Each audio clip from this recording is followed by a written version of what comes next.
The year is 2022, and Game Freak has just released Pokémon Scarlet and Violet, the 9th generation of main series Pokémon. For all the flack these games got, I think they are altogether pretty good, and a fresh new take on the series, giving us things like an open world, Titan Pokémon, and of course, Terastalization. That's right, this Pokémon game wouldn't be complete without a new generational battle gimmick, with Terastalization allowing you to change the type of your Pokémon mid-battle, giving it new defenses, but still keeping the offensive boosts from its original types. It was exciting to see that gym leaders were going to make use of this mechanic, with Game Freak first showing off that the grass gym leader of this game would use it to turn a Sudowoodo into a real plant by giving it the Tera type of grass.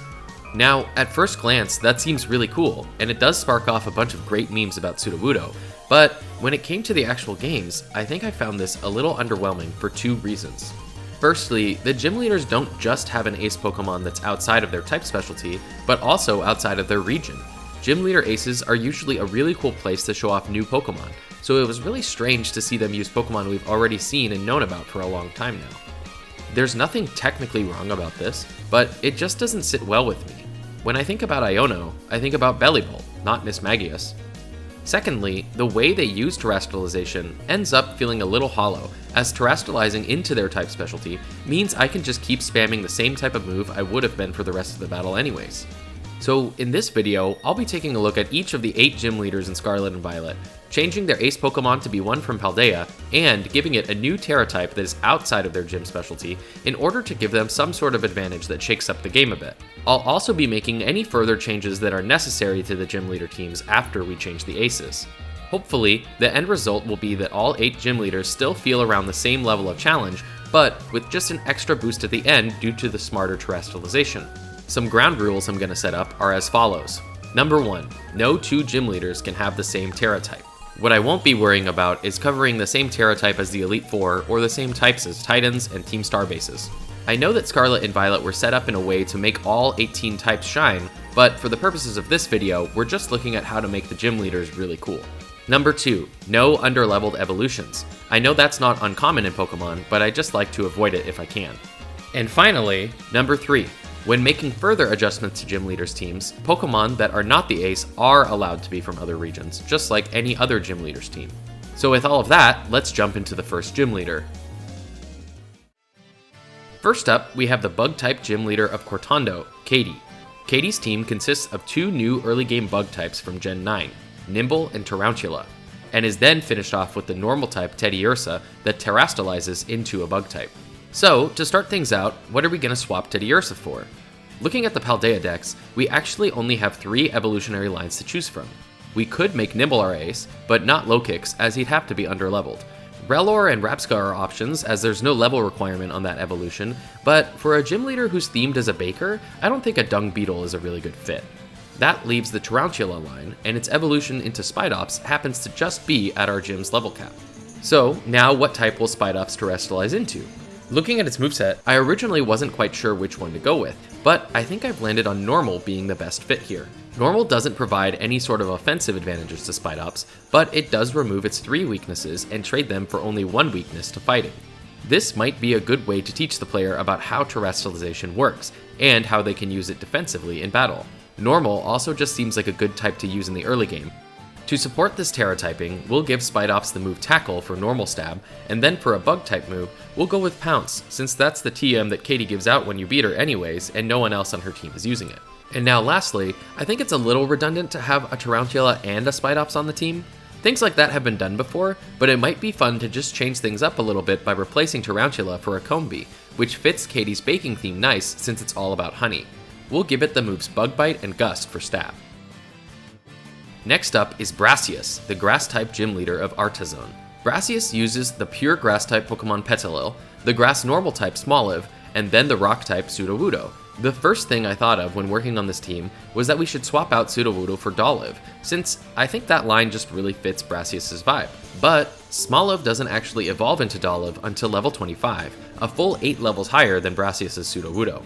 That leaves us with only a few options for grass-type aces. Capsakid or Scovillain are definitely an option, with no level requirement on that evolution.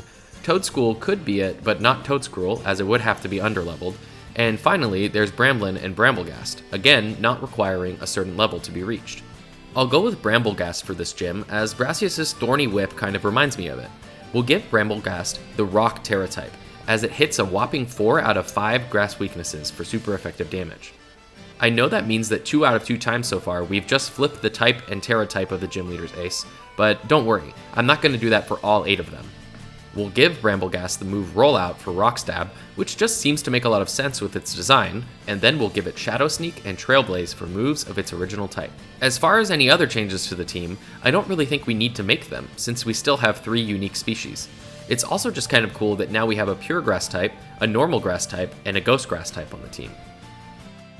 Before we move on to the 3rd gym leader, consider liking and subscribing if you're enjoying this video. Every little bit helps my channel grow, and right now, a vast majority of my viewers are not subscribed. So, if you like what you're watching, make sure to subscribe and hit the bell so you'll get notified when I make more videos like this. Next up, we have the Electric Gym Leader Iono, hailing from Levincia.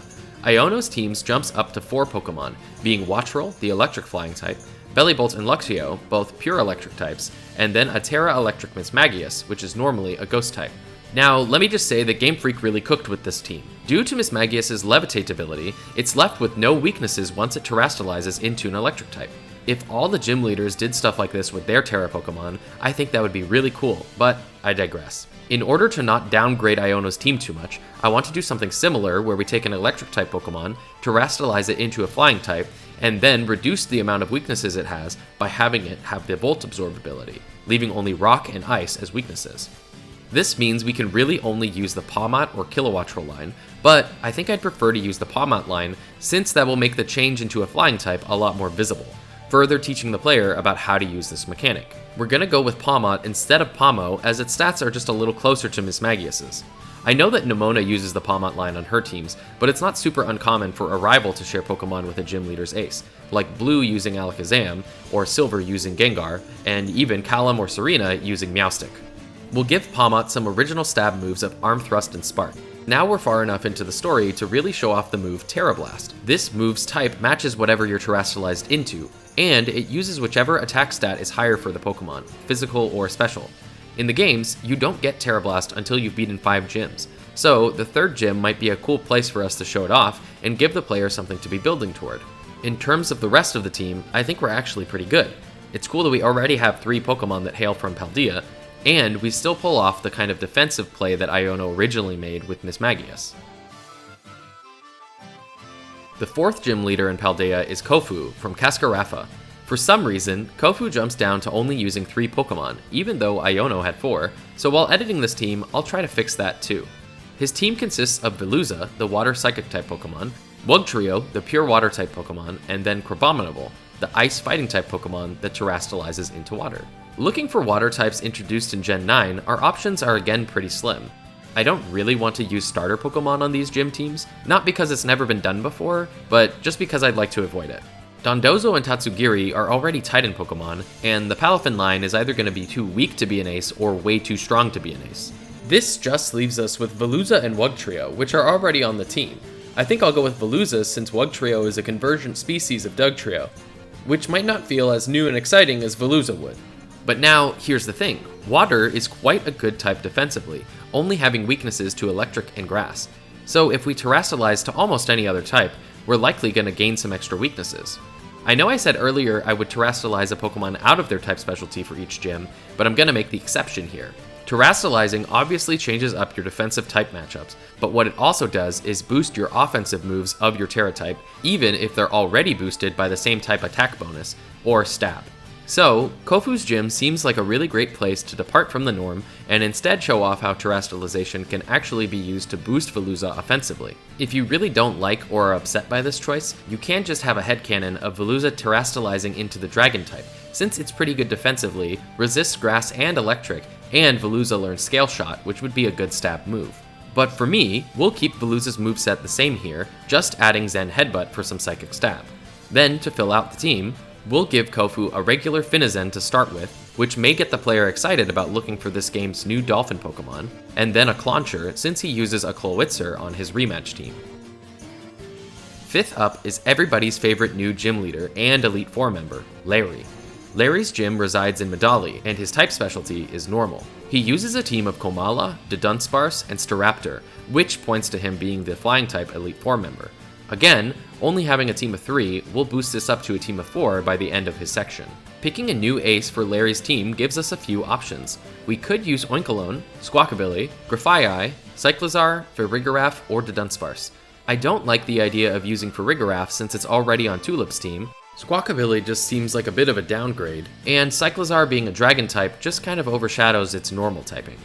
This leaves us with Oinkologne, Dunsparce, and Grafaiai, except there's one other Pokemon I didn't mention, Maushold, a hilarious Pokemon that I think just kind of flies under the radar in Scarlet and Violet. Its stats aren't quite as good as Dunsparce's, but since it's a new Pokemon, I think we can let it shine. We can also give it the Technician ability to help out its lower attack stat. I know Technician is a hidden ability, but we do have some examples of gym leaders using hidden abilities in the past. We'll give Maushold the moveset of Tidy Up to raise its attack and speed, Shadow Claw for Ghost Stab with the heightened critical hit chance, Double Hit for normal stab that takes advantage of Technician, and then also Super Fang. As much as I'd love to give it Population Bomb, it doesn't learn it until level 53. In order to get Larry back up to 4 Pokemon, I think it would just work really well to downgrade his Staraptor into a Staravia, so that way he still has the connection to his Elite Four team. I like this team a lot, especially since Dunsparce and Maushold are both Pokemon that have rare alternate forms. Maybe Larry could sport both of these as a little Easter egg. The 6th gym leader is the Ghost-type specialist and rapper Rhyme from Montanavera. Her team consists of Bayonet, Mimikyu, Houndstone, and Toxtricity. I think Toxtricity is a really cool fit for her since she's a rapper, but it isn't a ghost type, so we've got to change it out as the ace of the team.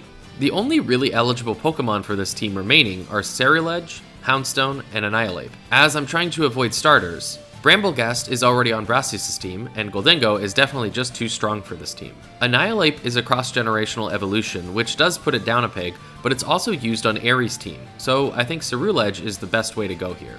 We'll give Ceruledge the Tera type of Fighting, which gives us a few advantages. We'll be able to hit Dark types for super effective stab damage now, as well as normal types who can now hit us since we've lost our immunity to it. Additionally, losing our Ghost typing means that we can hit Ghosts for super effective stab damage, but they can't do the same to us. We'll give Ceruledge the moveset of Brick Break for Fighting Stab, Flame Charge for Fire Stab that will raise our speed, Shadow Claw for Ghost Stab, and then Poison Jab to hit fairies. Since Rhyme's team already has 4 Pokemon, I think we're good to go here. Up next is Tulip, the Psychic-type leader from Alfornada. As a makeup artist, her team consists of a lot of cute or stylish Pokemon, first with Farigiraf, then Gardevoir, Espathra, and then a Tera Psychic Florges. We've got a couple options for what could be the new ace of her team, being Armarouge, Rabsca, Espathra, Veluza, and Farigiraf. Veluza is already being used by Kofu, and I think Farigiraf does better as a lead than an ace. Out of those last 3, I think we have the same Dung Beetle problem as we did with Katie for Rabsca, so I'll go with Espathra for Tulip's new ace since it's so stylish and looks like it was definitely just made with her in mind. We can use Armarouge as a replacement slot since its armor vibe kind of fits within the world of style. Psychic is weak to Bug, Dark, and Ghost, so Terastalizing into the Fairy type, which resists Dark and Bug, makes a lot of sense. Espathra already learns quite a few Fairy type moves anyways. We'll give it Dazzling Gleam as a Fairy stab move, Psychic and Shadow Ball from its original moveset, but then we'll replace Quick Attack with Pluck to handle Bug types. As I mentioned before, Armarouge will fill our now empty slot, giving us a pretty good team of 4. Finally, we'll move on to Grusha, the Ice-type snowboarding gym leader who resides on Glaciado Mountain. His team already consists of Frostmoth, Beartic, Cetitan, and then Tera Ice Altaria. Since Grusha is the final gym leader, I thought it'd be cool to give him a 5th Pokemon as well. Paldea is really lacking in new Ice types, so the only options are Cetitan and Baxcalibur. Since Hassel's ace is already Baxcalibur, and Baxcalibur is a pseudo-legendary, we'll just stick with Cetitan. For its Tera type, I think the best bet would be Steel, since Steel is good against Ice's weaknesses of Rock and grants a resistance to itself. Since Cetitan has the Thick Fat ability, we'll be kept safe from Fire types, leaving us to only worry about fighting and ground. This will also make good use of the Steel type move Heavy Slam, which does more damage the heavier we are than our opponent. At a whopping 700 kilograms, Cetitan is actually the 2nd heaviest Pokemon that's not a legendary, mythical, ultra beast, or mega, with only Mudsdale beating it in that category. We'll then just have the rest of its moveset be from before, with Ice Shard and Ice Spinner for stab, and Ice Shard giving priority, and then Liquidation to handle fire types. To fill out the rest of his team, we'll then give him a Sneasel and a Alola Ninetales, as he uses those evolutionary lines on his various rematch teams. So there you have it, a new ace and new Tera type for each of the Paldea gym leaders. I think these new aces do a good job of showcasing new Pokemon and providing interesting subversions of what you might expect from gyms of their type specialties. If you liked this video, make sure to give it a like and subscribe, as every little bit helps my YouTube channel grow. I'm pretty new to YouTube, but I've been really happy to see so many people like and watch my videos. Thanks so much if you've been watching for some time now. If you want to do something to help the channel, the best thing you can do for me right now is to just watch another one of my videos directly after this one. Here's one that YouTube thinks you'll like. Watching 2 videos back to back will really help me out with the algorithm. So anyways, thanks again, and I'll see y'all in the next video.